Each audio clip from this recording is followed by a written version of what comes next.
Vamos lá, meus irmãos, começando aqui mais uma aula. Graça e paz, irmãos. Paz a todos, amém. Graça e paz a todos, irmãos. Amém. Graça e paz a todos. Como é costume, nossas aulas são gravadas. Vamos começar mais uma aula. Hoje é a nossa sexta aula de introdução ao Novo Testamento 1. Hoje a gente vai continuar falando sobre o cânon, continuaremos falando sobre os manuscritos, sobre os evangelhos. E olha só que interessante, irmãos. Eu confesso que quando eu tive essa aula, muitos anos atrás, o pastor Enéas Tonini, que deu para mim o Novo Testamento, então eu não me recordava quantas aulas ele gastou entre o período interbíblico, etc. e tal. E eu achava que nós teríamos apenas umas 3, no máximo 4 aulas. E aí, dando as aulas, de fato, quando a gente começa a mergulhar nos assuntos, nós notamos quantas informações são relevantes para a gente preparar o nosso coração para a gente mergulhar no Novo Testamento, para a gente conhecer um pouco o fundo histórico, o mundo daqueles dias, a política, a cultura que envolveu até aquele momento. Então, hoje nós estaremos entrando no Novo Testamento propriamente dito. É claro que nós já pincelamos várias coisas, nós já discordamos sobre vários assuntos, mas a partir de hoje, tão somente de hoje, que a gente vai começar a mergulhar nos evangelhos. É interessante isso, não? Então, só dando aula mesmo, e é claro, eu poderia ter sido mais diretivo, eu poderia ter dado aqui um trabalho para que vocês fizessem sobre o período interbíblico, livro do pastor Enéas. Poderia ter suprido essas 5 aulas anteriores e começado a partir de hoje. Mas eu acredito que foi muito bom. Foi muito bom porque foi muito enriquecedor para nós, né? Tá bom? Graças a Deus, pastor Johnny. Já estamos aqui no início da nossa aula. Graças a paz a todos. Boa noite.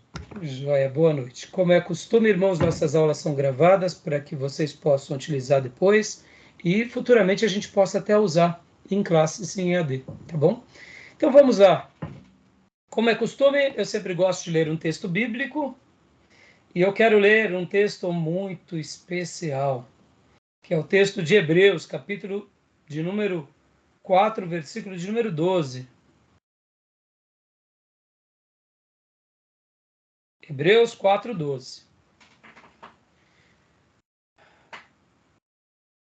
Nos bimestres anteriores, que trabalhamos sobre introdução ao Antigo Testamento 1 e 2, eu lembro que eu comentei com vocês um assunto que é sobre a palavra de Deus.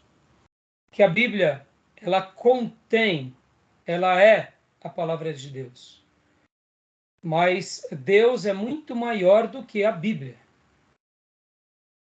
Deus, nós não podemos mensurá-lo ou registrar tudo dele, até porque ele é eterno. Em um livro, mesmo que ele seja digital, ele tem um começo, meio e terá um fim, assim como a nossa vida. Então a Bíblia possui a grande revelação de Deus para nós, e é por isso que na teologia chamamos de revelação especial. Ela revela a vontade de Deus, ela revela o caminho de Deus, e ela revela o próprio Filho de Deus, que é o Deus encarnado, que é Jesus, que é o nosso Senhor e Salvador.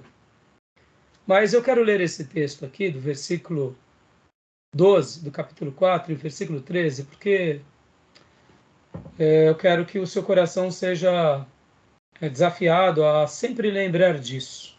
Que esse livro que seguramos nas mãos, ele é muito, mas muito especial.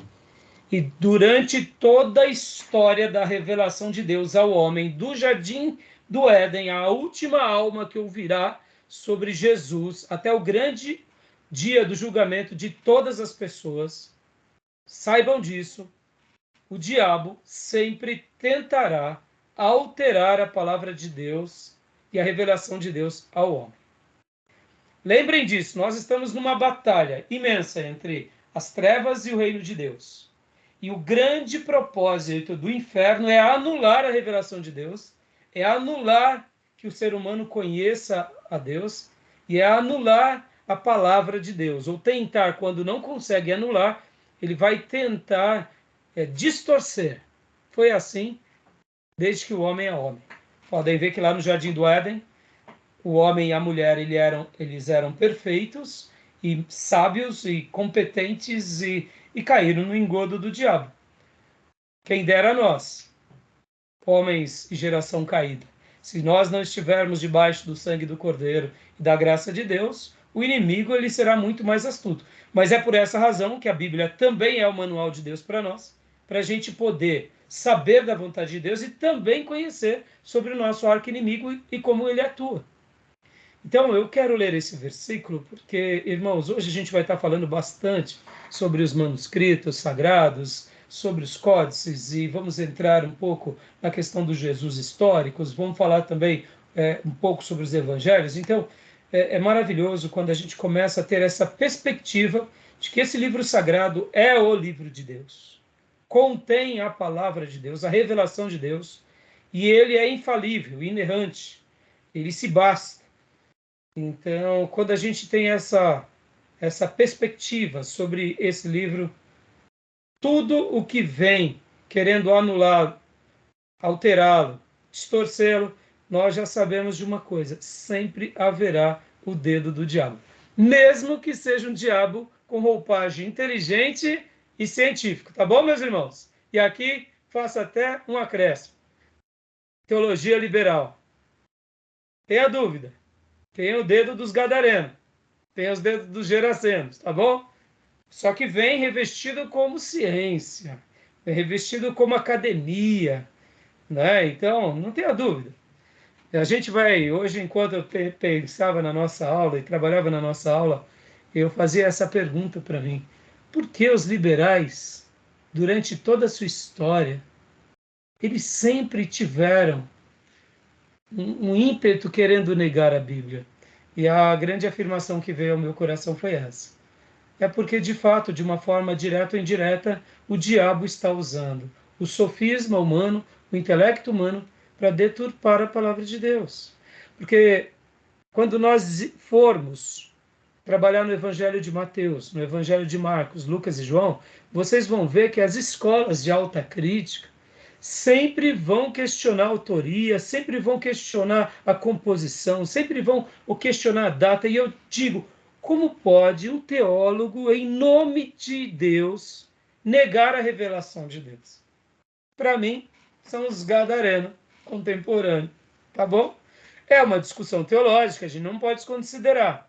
Muitas vezes é usado de artifícios humanos e literários, a gente não pode desconsiderar.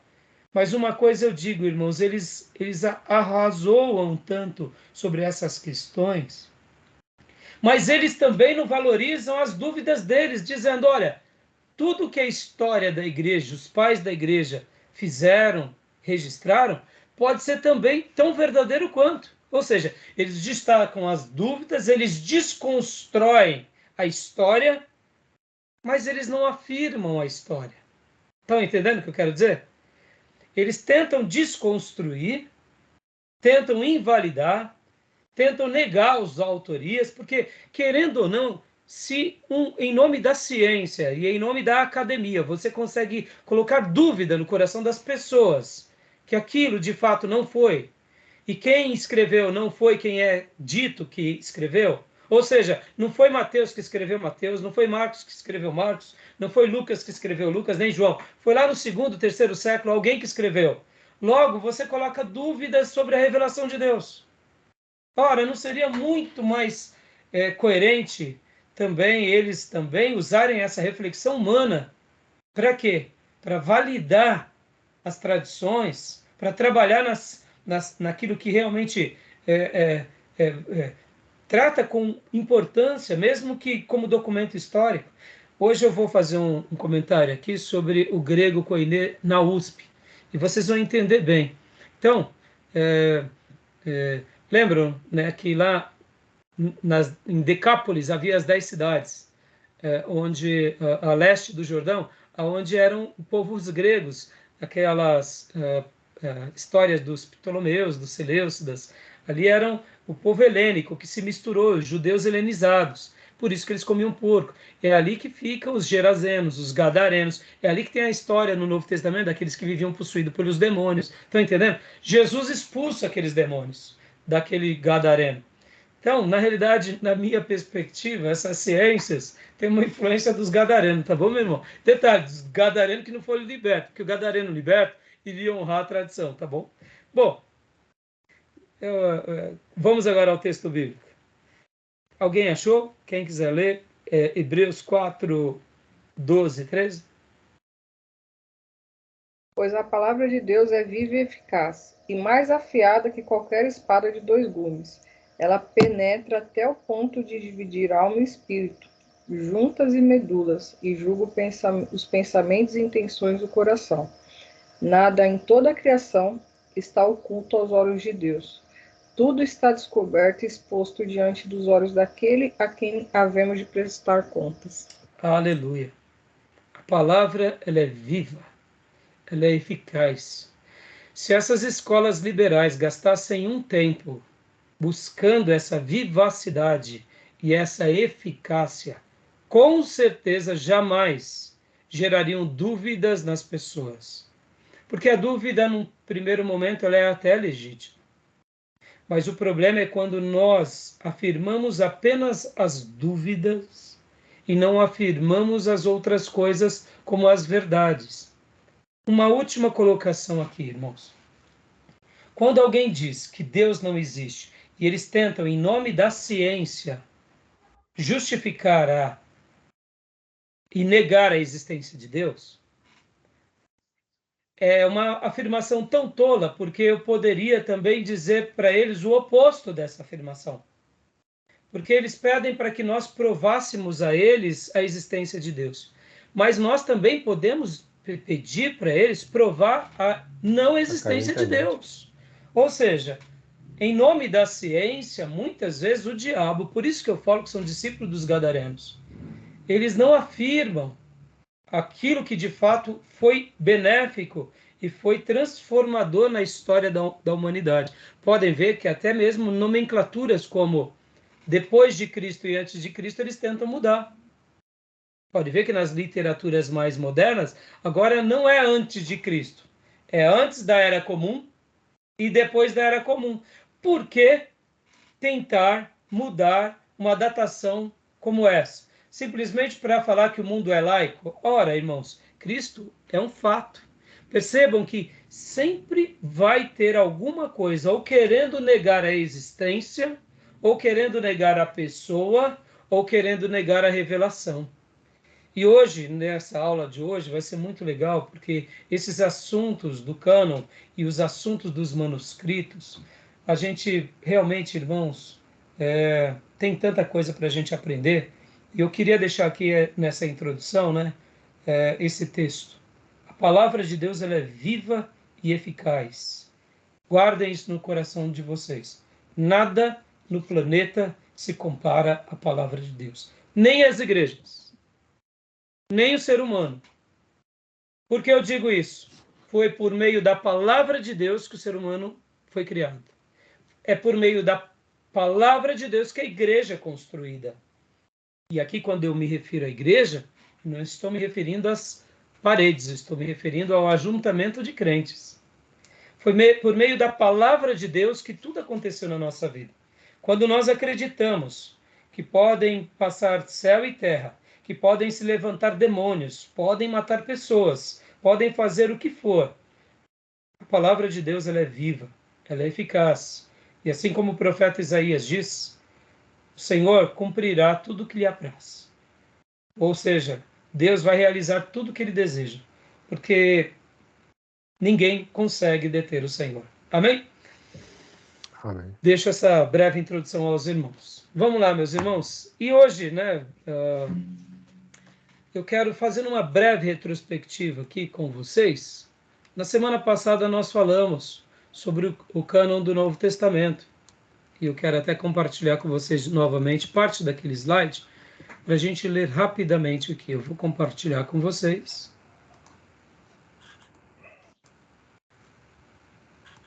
nós falamos sobre o cânon.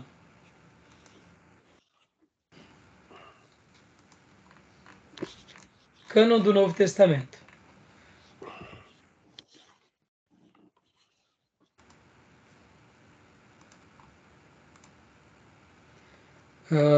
E aí nós trabalhamos, lembrando que todo esse material é do professor Jair Ribeiro, que leciona lá no STBnet. Ele nos autorizou carinhosamente para que a gente pudesse estar passando. Então, já vimos o termo cânon, que seria a regra, o padrão. Assim como no Velho Testamento, temos no Novo Testamento. A formação do cânon, vários concílios. Critérios de formação do cânon. Mais uma vez eu queria fixar isso no coração dos irmãos. Critérios de formação do cânon: apostolocidade, circulação e uso, caráter do livro, ortodoxia, divina autoridade e leitura pública. Tá bom? Então vamos lá mais uma vez, simplesmente recapitulando esses slides da semana passada. Leia para nós, pastor Johnny, por gentileza, apostolicidade. Joia, vamos lá. A obra deveria ser escrita por um dos 12, ou então possuir o imprimatur apostólico, ou seja, proceder da pena de um apóstolo ou de alguém que estivera em contato chegado com um deles. Em outras palavras, vamos pegar um exemplo. Eu tive a honra de ter aula com o pastor Enéas Tonini. Eu não o conheci muito, mas no que se diz respeito à formação de um obreiro, eu o conheci. Depois eu fui ordenado, participei de muitas reuniões ao lado dele, ou seja, eu conheço um pouco como ele pensava. Se alguém dissesse que o pastor Enéas disse tal coisa que foge dos padrões daquilo que eu li sobre ele, das obras dele, eu aprendi em aula, em reuniões, em mesas, em até momentos na sala dos professores de seminário, eu diria para essas pessoas: olha, essas palavras são estranhas. O pastor Enéas, eu nunca ouvi ele dizer nada disso. Seria esse imprimatur, ou seja, quem caminhou com Pedro sabia das histórias de Pedro. Quem caminhou com Paulo sabia das histórias de Paulo. Quem caminhou com João e com os demais apóstolos sabiam. Então, a apostolicidade tem a ver com isso. O selo, né? Esse caráter apóstolo. Oi? O selo de autoridade daquela. Exatamente, é o selo. Podem ver que aqui tem até um selo antigo, né?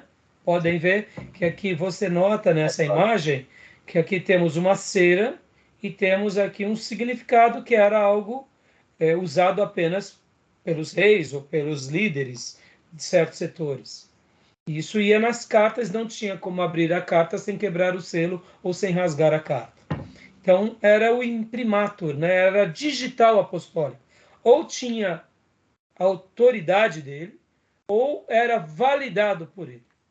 Segundo critério, leia para nós, pastor Johnny. Circulação e uso. Como nem sempre era fácil a tarefa de provar a autenticidade apostólica de um documento, o critério de circulação e uso de um livro foi usado como sinal da aprovação da própria comunidade cristã que o utilizava. Ou seja, era comum e frequente a quantidade de cópias. Lembram que na última aula eu falei para vocês que eu queria comentar sobre o Didaquê, que é considerado como um apócrifo, e de fato ele nunca teve, eu diria, o intuito de ser um livro canônico. Eu quero comentar no final desse slide um pouco sobre o Didaquê. Mas o que seria essa circulação e uso? Era com muita frequência. Os pastores de qualquer comunidade, ou eles já tinham lido, já tinham estudado, ou eles já tinham essas cópias. E essas cópias eram muito frequentes. Então, quando chegava uma cópia nova, todos sabiam que poderia ser colocado ali sobre questionamento. E aqui, irmãos, mais uma vez lembrando, podem ver que o apóstolo Paulo nos ensina para que julgássemos toda a profecia.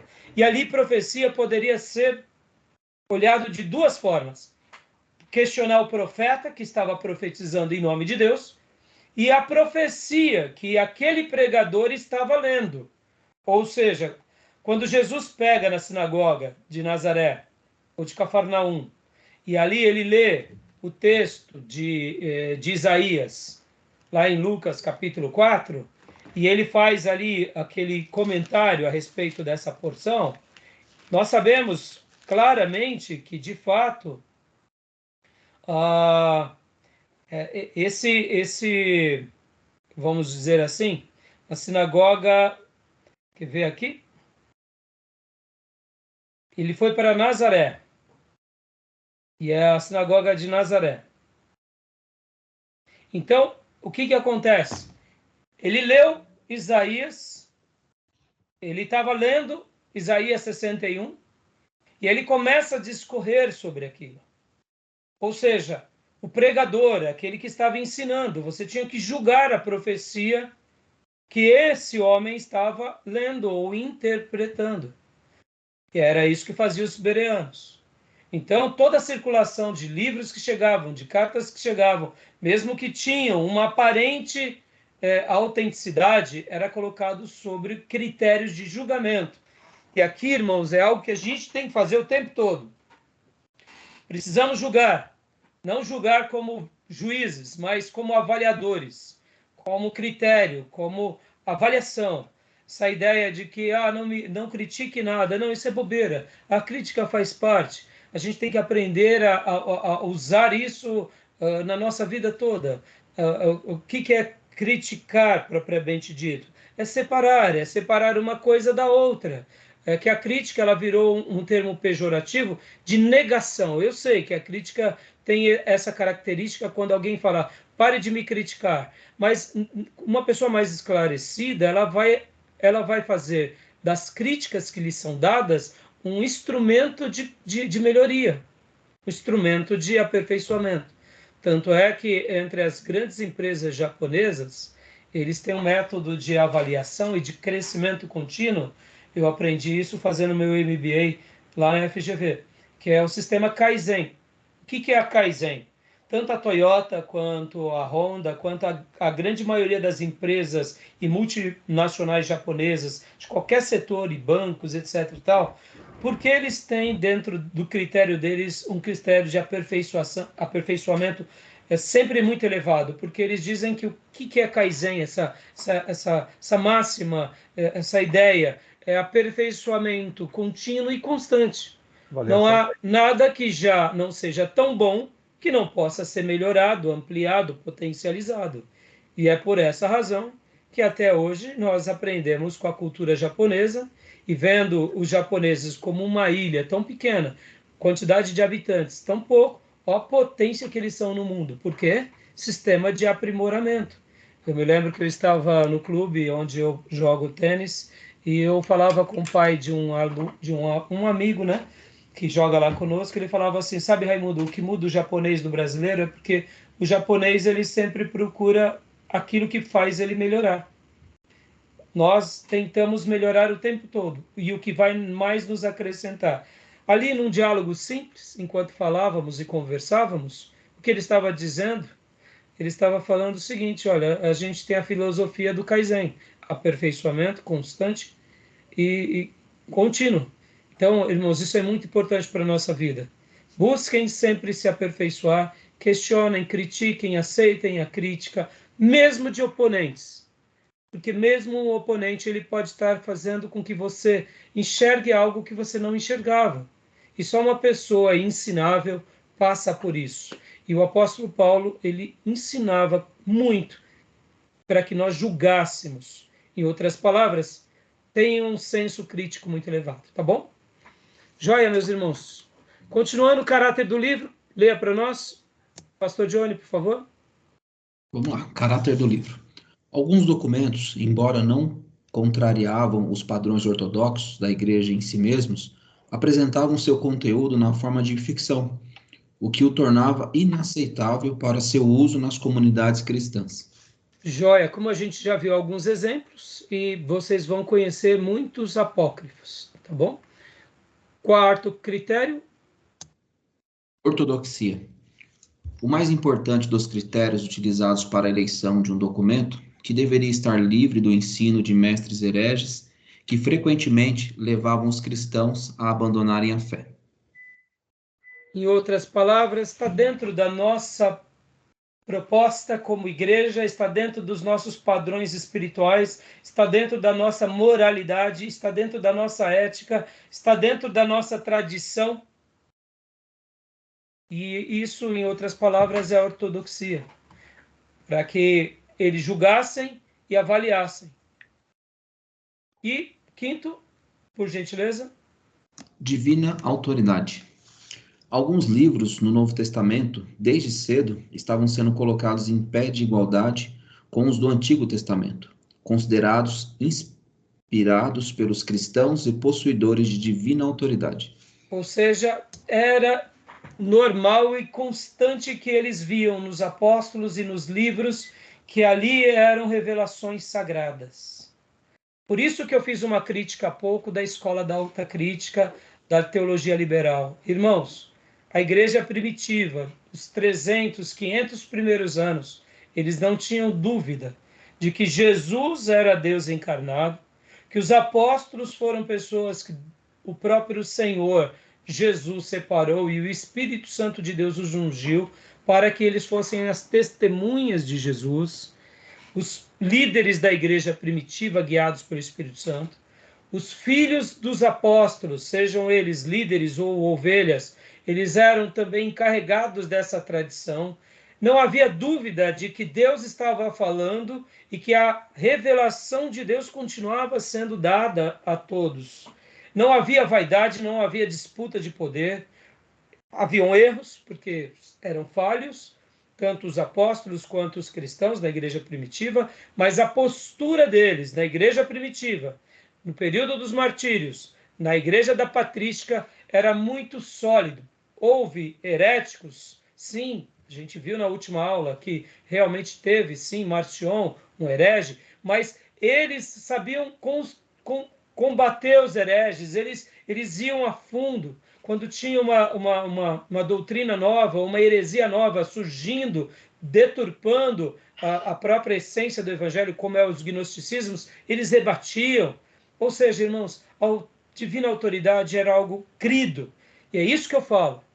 Podem ver que a teologia liberal, essa teologia gadarena, ela não enfatiza a divina autoridade, ela questiona, ela põe em dúvida no coração das pessoas, das mentes mais célebres, dos seminaristas, essa questão. Por isso que para mim é de Gadara, ou de Gesera, ou de Decápolis, tá bom? Isso daí não deixa de ser o dedo helênico. Lembram lá, nas últimas aulas, que os macabeus, e na sua revolta, foi o que? Um ato de insurreição, dizendo, não, nós não queremos nenhuma helenização aqui no templo, nenhuma abominação, e nós lutaremos com a nossa própria vida contra tudo aquilo que é mudar aquilo que Deus deixou. Ora, os judeus tinham aprendido, irmãos. Eles sabiam que qualquer acréscimo à casa de Deus e qualquer acréscimo à lei de Deus ou aos ensinos de Deus foi o que fizeram com que a tribo do norte fossem castigada, nascendo ali os samaritanos, e a tribo do sul fosse levada para a Babilônia. Eles aprenderam. É claro que eu não estou justificando aqui que todos os atos desses gestos de insurreições foram corretos no seu sentido mais pleno, mas aqui uma coisa é fato, eles lutaram contra a helenização. E agora, veja só que interessante, eles lutam contra a helenização, eles podem até se perder no debate deles judeus, podem ver que é aqui que nascem as escolas rabínicas, eles se perdem, mas aí é judeu pensando como judeu. Eu vou falar um pouquinho já sobre essa questão da mentalidade judaica, né, e da mentalidade oriental, em detrimento da mentalidade grega, tá bom? Mas guardem isso, a divina autoridade, tá bom, meus irmãos? E a última questão, sexto, leia para nós, pastor, por favor. Leitura pública. Nenhum livro seria admitido para leitura pública nas igrejas se não fosse especial. Havia alguns, como o Evangelho de Mateus, que se prestavam à leitura e ao comentário perante as congregações cristãs, como a lei e os profetas nas sinagogas. Ou seja, os pastores estudavam, os seminaristas se debruçavam, viam o texto, reliam, para depois ir para a igreja e ler. irmãos, é algo que a gente tem que fazer até hoje. Percebam que muitas vezes quando a gente vai pegar um assunto, um tema de algum pastor, a gente tem que pensar muito bem naquelas afirmações. Podem ver o quanto a igreja está sofrendo nos nossos dias por ideologias, por distorções de alguns grandes pastores que estão se enveredando por um caminho de liberalidade, ou seja, de um caminho onde cria uma igreja mais inclusiva, uma igreja, eu diria, totalmente mais voltada àqueles princípios ecumênicos. Opa, pera lá.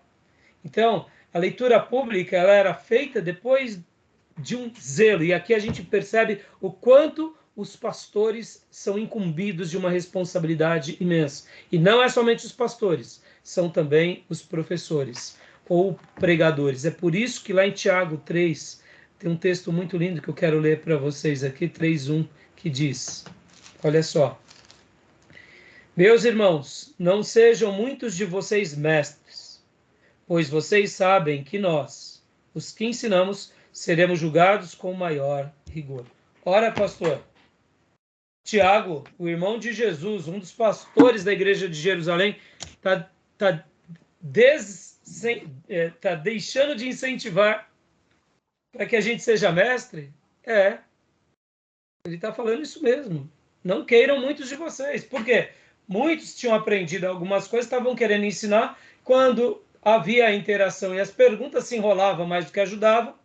E ele está dizendo, olha, não seja alguém assim, que ensine ou queira ser sem ter sido agraciado por Deus. Eu quero lembrar, irmãos, que ensinar é dom de Deus e ser mestre é um dom de Deus. Então guardem isso. Não queira ser o que Deus não te fez ser, porque sobre esses repousa um julgamento muito mais severo. Irmãos, tudo que ensinamos, ou nós estaremos levando as pessoas para sempre para o céu, ou para sempre para o inferno. Tá bom, meus irmãos? Eu só quis ler esse slide aqui só para dar uma pitadinha agradável da última aula, porque eu falei, esse assunto ele é muito legal, acho que merece uma certa consideração, tá bom? Tudo bem, meus irmãos? Alguma pergunta? Ok. A professora... Desculpa, acho que o irmão Júnior vai falar. Pode falar, pode falar. A professora Márcia, só somado ao que o senhor está falando, pastor, ela chega a dizer que, pelo menos no primeiro critério, né, a apostolicidade, além do fato de ser um apóstolo ou algum assessor deles, também escrito dentro desse período apostólico. Sim, é isso aí. Porque, irmãos, não tem nenhum problema se Pedro, vamos supor que Pedro não escreveu as cartas dele, mas foi o discípulo de Pedro que escreveu. Nenhum problema. Nenhum problema. Isso não muda nada. Irmãos, um dia Deus me trouxe para uma igreja, eu me converti numa igreja independente. Pouco tempo depois, menos de 2 anos, Deus me pôs no Seminário Batista Nacional. Foi Deus quem me pôs ali. Deus usou o meu amigo, ele era aluno naquela época, e hoje ele é um pastor. E hoje ele é um professor e ele também é um dos diretores do próprio seminário, que foi o professor Maurício, na época ele era um aluno. E ele me recomendou, não, Rai, vai fazer o Batista Nacional. Eu falei, por que razão? Fui. E depois de alguns anos, Deus me trouxe para a Igreja Batista Missionária, ou seja, Deus só me preparou no meio dessa família chamada Batista Nacional. E até hoje somos batistas nacionais independentes, de 2018 para cá. Nosso seminário nasceu em 2011, ou melhor, desculpe, 2013. E estamos aqui já, todos esses tempos, sendo o quê? Seminário teológico, que tem a sua origem batista nacional, e eu continuo ensinando a vocês pensar como um batista nacional, porque eu aprendi com o pastor Enéas e com o pastor Paulo, que é uma escola muito boa. Agora, não desprezo os reformados, não desprezo os pentecostais, os tradicionais, pelo contrário. Podem ver como nós nos deliciamos com toda a boa teologia ortodoxa. E a gente vai nadando nessas águas. Agora, eu poderia me enveredar para um outro caminho, mas eu digo, por que eu farei isso? Eu sou tão grato por tudo que eu aprendi e tudo que eu estou passando para vocês. Eu particularmente acredito que essa semelhança havia na Igreja Apostólica. Você era treinado numa escola e você via beleza naquilo e você dava continuação àquilo. Então, muitas obras de muitos líderes na antiguidade eram divulgadas não pelo líder, mas pelos seus alunos. Os alunos faziam questão de escrever, ora porque tinham mais facilidade, ora porque tinham mais fluência, ora porque tinha essa capacidade de retenção e síntese. É verdade, irmãos. Eu digo isso porque dizem que Agostinho de Hipona, quando ele começava a citar seus pensamentos, haviam várias pessoas ao redor dele que ficavam tomando notas simultaneamente. Discípulo, né? São os discípulos. Então, muitas das obras de Agostinho de Hipona, na realidade, são obras dos discípulos dele. Só que os discípulos deles, ao invés de falarem, olha, é minha obra, não, falavam, vou prestigiar o meu líder.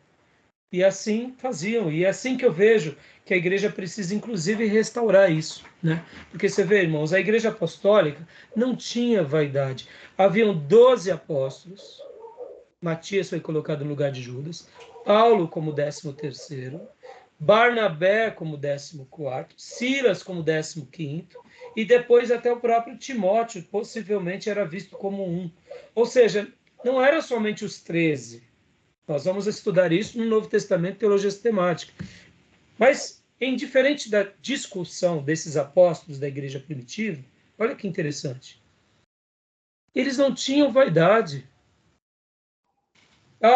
Tomé tem que ter o evangelho de Tomé. O outro Judas tem que ter outro evangelho de Judas. Tiago tem que ter outro evangelho. Não tinha essa disputinha boba, sabe? Porque todos trabalhavam em conjunto para glorificar o Nazareno e ver o povo de Deus sendo abençoado e as almas sendo salvas. Pode ver que Pedro, quando é repreendido por Paulo em Gálatas, logo depois ele aceita a repreensão. Ora, Pedro era o principal apóstolo dos 12. Foi advertido por um menino, que outrora era um perseguidor. Para Pedro, Paulo era um menino, com relação à idade, com relação à experiência, mas Pedro viu que estava errado, e Pedro dá a mão à palmatória, e Paulo, amorosamente, corrige Pedro, e não questiona Pedro, ou seja, aceita a crítica. E, de contrapartida, o próprio Pedro vai valorizar Paulo depois, mostrando, olha, esse menino é demais. Tolos são aqueles que deturpam o pensamento deles. Então, isso é maravilhoso, irmãos. Por isso que eu fiz questão de ler, e estou reprisando aqui, sabe, essa questão da autenticidade, essa questão do cânon, que são a pérola, tá bom? Isso é uma questão muito importante para nós, porque esses critérios de formação que eu citei, podem até existir outros, mas esses bastam por si só. Lembrando que a palavra de Deus ela é viva e eficaz. Você não acorrenta algo que é vivo, você não menciona e você não fecha algo que é vivo, porque é vivo. Você põe numa caixinha, quebra a caixinha. Você põe numa redoma, quebra a redoma. É vivo. Você não tem. Só que aqui é uma vivacidade do poder de Deus, que ainda, sobretudo, é eficaz. Tá bom? Beleza? Glória a Deus. Júnior, quer falar alguma coisa, Júnior? Não, acho que já falou tudo aí. Joia. Então, vamos lá, vamos prosseguir os nossos slides. Vamos entrar no outro slide, que é a dos manuscritos. Isso daqui é muito da hora. Isso é muito legal. Vamos lá, Júnior. Por gentileza, manuscritos do Novo Testamento. É um trava-língua, tá, irmãos? Então, perdoa o pastor aí, tá? Minha língua é pesada. Os códices gregos e a crítica textual. Deixa eu explicar uma coisa para vocês aqui. O que é códices? Já para vocês jamais esquecerem. Códices, na realidade, são livros, ao invés de rolos. Sim. Simplesmente isso. Os códices, por que é colocado como códice? Porque não deixa de ser um código que vai determinar de quando ele qual foi a fonte que foi copiada. Então, tem um porquê desse nome. Mas pensem assim, os códices são rolos.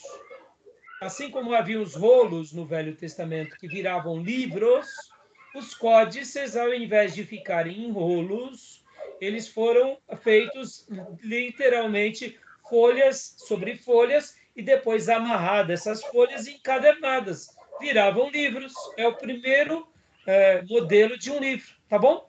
Então, manuscritos do Novo Testamento, que podem ser tanto por rolos quanto por códices, que são livros de pergaminho, ou papiro, ou algum outro material de couro, tá bom, irmãos? Geralmente, a maioria dos... A gente vai ver aqui que havia, por uma questão de custo, né, no caso, por exemplo, quando você tinha um códice de couro, de cabrito, se concorda para mim quantos cabritos você precisava, quantos couros, o papiro, por exemplo, por ser um papel, era mais fácil, né? Então, o pergaminho também. Verdade. Existem vários tipos de materiais onde eram registrados, assim como hoje, mas alguns são melhores do que outros eram mais baratos. Né? Então, a gente Pouca tem que ver tudo durabilidade, né? isso. Como? Pouca durabilidade. O couro era mais Alguns tinham durável. mais. Exatamente, Júnior. Alguns tinham mais durabilidade, outros menos, né? Então, assim, guardem isso. Os códices nada mais são do que os livros encadernados, tá bom? Pode ler para nós? Então, Júnior, aqui, ó, materiais e formas. Sim, ok. O manuscrito vem de mão, né? Feito à mão. Muito obrigado, Júnior. Isso aí. Materiais e formas. Papiros, 76. 76 é o que? A data? Seria a quantidade. A quantidade. Manuscritos unciais, 252. Manuscritos cursivos, 2646. Lecionários, 1997. Ostracas, 25. E amuletos. Aí aqui não é colocado, né? Não. Aqui agora, ó, códices unciais gregos. Leia para Pastor, nós. Júnior, por favor. desculpa, só para não perder ali, aquela quantidade que é mencionada ali foi o número de páginas encontradas? Então, a gente vai estar vendo agora, Pastor Johnny, sobre essas informações. Geralmente, é a quantidade de material que se tem. Mas aqui, é claro que aqui é uma citação. Depois, eu não sei se vocês tiveram como, mas deixa eu abrir aqui. Vocês estão vendo essa outra tela que eu abri? Não, Tá, né? cinza. A cinza. Então, só um minutinho. Deixa eu abrir aqui para vocês um outro material. Quer ver?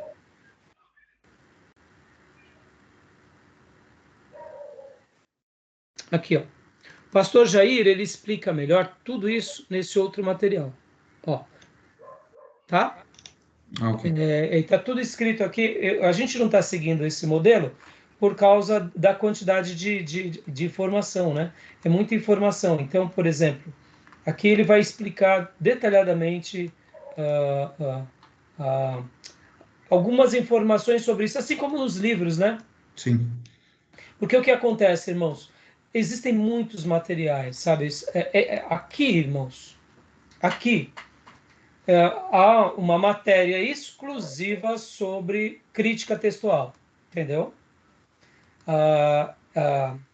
Ou é crítica textual, ou tem outro nome que até a professora Márcia menciona. Só para Pode- o que pode- o Johnny perguntou é o número de manuscrito mesmo. A quantidade apresentada ali, né? A Então é quantidade. isso. Então, por exemplo, aqui, ó, ele vai trazer bastante aqui, ó, os papiros, tá vendo? Só para a gente justificar. Tá dando para vocês ver a letra, tá boa? Ah, Sim. ok. Tá Possuímos bom? 76 papiros. Então, São números isso. reais, né? Atuais, Ó. inclusive. Porque o que acontece? Ó, vamos ler. Vale a pena a gente gastar essa leitura aqui. Vamos ler aqui, então. Leia para nós, Júnior, por gentileza. Quer ver? Tá ok.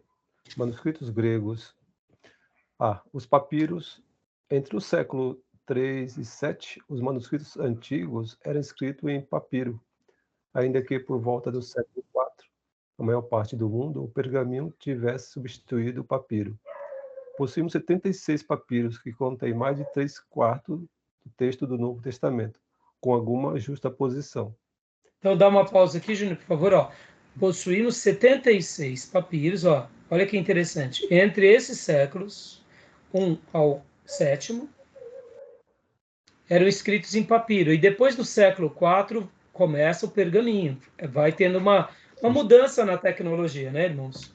Mas olha, ele possui 76 papiros que contém mais de 3/4 do texto do Novo Testamento. Ou seja, é bastante informação. Quase completo, 75% do Novo Testamento. Exatamente. Então, só em papiro, nós temos 75%, em média, 3/4, né?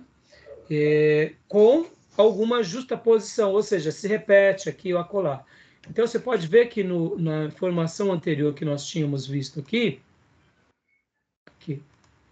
olha lá, 76, está vendo? Então, aqui, como nos nossos livros textos, nós vamos ter essas informações. Então, vamos continuar por aqui, Júnior? Pode ser? Ok. O B. Os manuscritos unciais em pergaminho.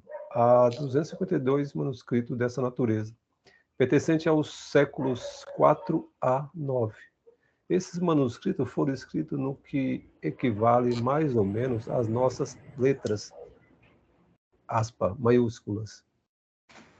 Exatamente. Irmãos, percebam que a maioria dos documentos eram escritos em maiúsculo. Pastor, por quê? Aí é onde entra essa matéria, né, que é uma matéria de manuscritologia, se não me falha a memória, eu acho que é esse o tema. Esse é uma das... Isso mesmo, ela chega a mencionar, inclusive. Era isso, a professora Márcia. Então, pensem vocês, irmãos, nós não temos essa matéria aqui. Eu recomendo, se vocês quiserem fazer com a professora Márcia, ou lá no STBnet, é excelente. O professor Ribeiro mesmo, ele domina muito sobre essa questão, porque é uma matéria, eu diria, mais voltada a essa questão de quem gosta das línguas originais, quem gosta da história, quem gosta da arqueologia, quem gosta desse assunto, porque, percebam, é um assunto para aqueles que gostam, talvez, de fazer traduções bíblicas, talvez um tradutor...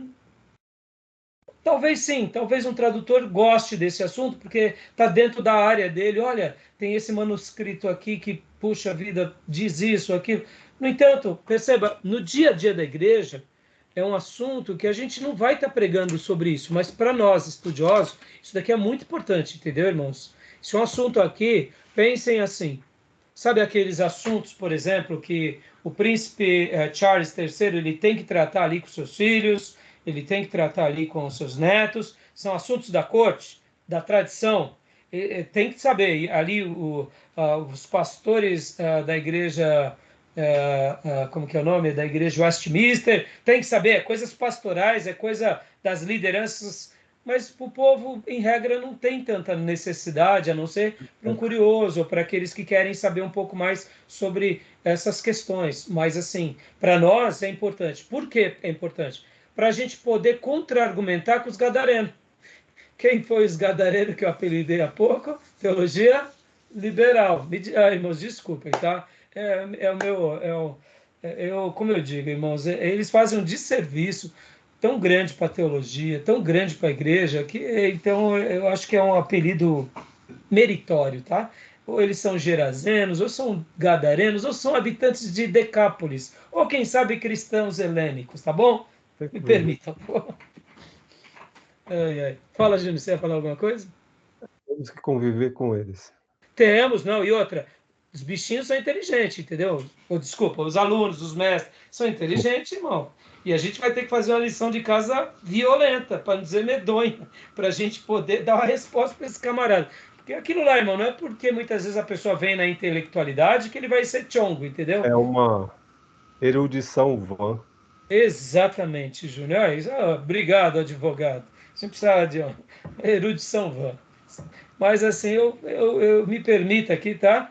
Eu gosto do Gadara porque, irmãos, a gente quando perde uma pessoa, ou a gente vê um cristão piedoso, ou um seminarista se enveredar para um caminho desse e não voltar nunca mais, oh meu Deus, eu falo, Senhor, tenha misericórdia desse aluno e tenha misericórdia desses influenciadores que levaram, em nome de Deus, muitos a se afastarem da palavra, ou do Deus vivo, ou de uma vida cristã seguindo os passos de Jesus. Porque, em tese, irmãos, o que o liberal devia fazer é o seguinte: olha, podem ter todas essas variantes, colocamos todas essas dúvidas, mas Jesus foi extraordinário e ele é o meu modelo. Isso eles não dizem, né? Entendeu? Muito menos os apóstolos, né? Só negam, negam, negam, negam, negam e depois ainda negam. Ou seja, cheio de sofisma. A função dele, né? Hã? É a função deles, né? Poderia ser outra, né? Eles podiam glorificar Deus, né, Júnior? Mas tudo bem. Então, continuando, Júnior, para nós ser... Os manuscritos C, né? Minúsculos, em pergaminho. Há 2.646 manuscritos dessa natureza, datados a partir do século IX até a invenção da imprensa, no século XV. Opa, dá uma pausa aqui. Okay. Por que houve essa mudança, irmãos? Aqui dá para ver que é uma questão de cultura, uma questão de maneiras de se escrever. Sabe aquelas escolas, né? Quando se trata de tais... até mesmo aqui, irmãos, só falar uma coisa aqui desse período, dos manuscritos unciais, que são os maiúsculos, em forma maiúscula. Eles se escreviam de forma maiúscula porque depois eles contavam também o quê? A quantidade de letras. E detalhe, eles escreviam tudo unido. Não tinha... eram textos... Olha aqui, olha que interessante. Deixa eu voltar aqui para o... Professora Márcia, ela dá uma citação a respeito disso. Exatamente. Aí, estou gostando de ver, hein? Fizeram a lição de casa, hein? Parabéns. Não tinha ponto, não tinha vírgula. Olha aqui, ó, tá vendo? Dá para ver? Deixa eu pegar aqui essa foto. Essa foto aqui já dá para ver. Ó. Tá bem sujinha, tá bem pequena, tal, mas deixa eu aumentar aqui, ó. Podem ver que você não tem separação. Tudo junto misturado, ó. Direto. Você vai a uma sequência. Então imagina alguém para fazer uma leitura desse texto. Você tinha que ser um estudioso. E se fazia dessa forma, irmãos, até mesmo, pensem assim, começa com uma letra, termina com outra, e depois começa com uma letra, termina com outra. Fica mais fácil para você preservar aquela escrita e aquele texto sem ter acréscimos ou decréscimos, né? Porque, irmãos, imagina, havia um zelo. Lembra que eu falei? A palavra de Deus ela é viva e eficaz. Essas pessoas que faziam as cópias acreditavam nisso. Gastavam sua energia para isso. Ou seja, elas estudavam isso. Elas não tinham aqui apenas a religião como um lugar para ganhar dinheiro, status e vaidade. Tinham esses perturbados? Sim, sempre vão existir. Judas Iscariotes estava do lado de Jesus. Mas olha só, irmãos, como isso é nobre, como isso é relevante. Entendeu? Então é muito interessante isso. É mais difícil de adulterar, né? Direto, sim. Fica difícil de adulterar. Exatamente, fica muito difícil de adulterar, né? Então, Joia, Júnior, pode continuar lendo aqui a partir do século XV? Os manuscritos minúsculos foram escritos no que equivale mais ou menos a nossas letras minúsculas. E os mais recentes são virtuais, manuscritos, em contraste com o material impresso. Né? Então, assim, a gente vê que aqui tem esse outro detalhe. Irmãos, pastor, mas aqui foi escrito do século IX ao século XV. Ô, irmãos, tem que lembrar que a igreja, o evangelho sendo aí divulgado, todas as suas culturas... Gutenberg, a imprensa... Sim, a imprensa surge em 1500 com Gutenberg, né? Mas, assim, o que eu quero dizer é que mesmo que tenha uma quantidade muito grande aqui desse período, isso só prova o seguinte, que havia uma tradição, havia ainda esse negócio de você preservar, né? Aqui, os lecionários, por gentileza, Júnior. Os lecionários, em pergaminho. Esses manuscritos eram preparados a fim de serem lidos nas igrejas e trazem o texto do Novo Testamento, dividido em passagens, selecionadas com esse propósito. Alguma adaptação no começo e no fim desses manuscritos, mas, de modo geral, traz o texto corrente, normal do Novo Testamento. Existe 1997 desses manuscritos. Foram produzidos paralelamente aos manuscritos unciais e minúsculos, mencionados acima, e têm as mesmas datas. Devido à escassez de manuscrito, e porque talvez a maioria das pessoas das igrejas antigas não sabia ler, o Novo Testamento era lido nas igrejas, e as seleções para leitura, que eventualmente foram determinadas para domingos e dias santos específicos, quando formavam uma coletânea coerente, tornaram-se conhecidas no que agora chamamos lecionário. Essa prática, na realidade, foi emprestada dos judeus, entre os quais se lia a cada sábado porções da lei e dos profetas durante o culto. Os judeus não tinham os escritos das suas escolas, Talmud, Pesher, etc. e tal, irmãos, a mesma coisa. Então pensem, muitos desses escritos, que são os lecionários, eles eram escritos, eram lidos, depois eles eram guardados e acabaram sendo um documento histórico também. Então isso tudo é muito interessante, né, irmãos? Isso é muito legal, viu? Isso tudo só vai mostrando o como o povo de Deus sempre é realmente tem muitos documentos, né? Bom, aqui ó, pode-se ver, pois, que há mais de 5.000 manuscritos gregos do Novo Testamento que datam desde o século II até a invenção da imprensa. Então, meus irmãos, a quantidade é absurda. E aqui vem outros materiais. Os ostracas são pedaços quebrados de cerâmica que contêm alguns trechos citados do Novo Testamento. Os mais pobres, algumas vezes, usavam argila como material de escrita. Apesar das ostracas serem importantes fontes arqueológicas de informação, trata-se de uma fonte informativa curiosa, mas sem importância para o texto do Novo Testamento.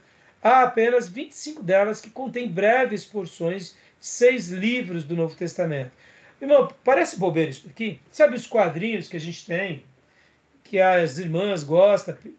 Tem muito material, né? Eu lembro que eu fui numa casa de um espanhol que ele tinha ganhado da mãe dele pratos, né? Pratos de cerâmica, pratos muitas vezes de um material muito nobre, outras vezes de outros materiais pintados. Então pense vocês, né? Esses tanto coisas mais rústicas como argilas, quanto coisas mais nobres pintadas, porque a pessoa guardou aquele texto, pendurava, guardava, seja o que for, acaba sendo um documento arqueológico, entendeu? Confirmando as palavras de Deus. São poucos, mas são. E os amuletos, ó, há amuletos ou talismãs de boa sorte que contêm citações de versículos do Novo Testamento. Abrange o período do século IV a 13 em pergaminho, papiro, louça de barro e madeira. Então, são tudo documentos arqueológicos, tá bom, irmãos? Aqui, vamos lá, irmãos. Agora aqui, a gente vai voltar para o slide, tá bom? Porque aí a gente ganha tempo. Então, depois vocês deem uma olhada nesse material, tá bom, meus irmãos? Beleza? Ok. Alguma dúvida, alguma pergunta? Não. Tranquilo? Tranquilo. Então, deixa eu dar uma pausa aqui agora na gravação, meus irmãos. Eu vou dar uma pausa aqui na gravação e a gente já abre logo na sequência que já está dando o período de aula, tá bom? Okay. Fechado? Fechado. Alguém tem alguma dúvida, não? Não, tranquilo. Tranquilo? Joia. Então, só um minutinho, eu vou parar a gravação e a gente já abre de novo.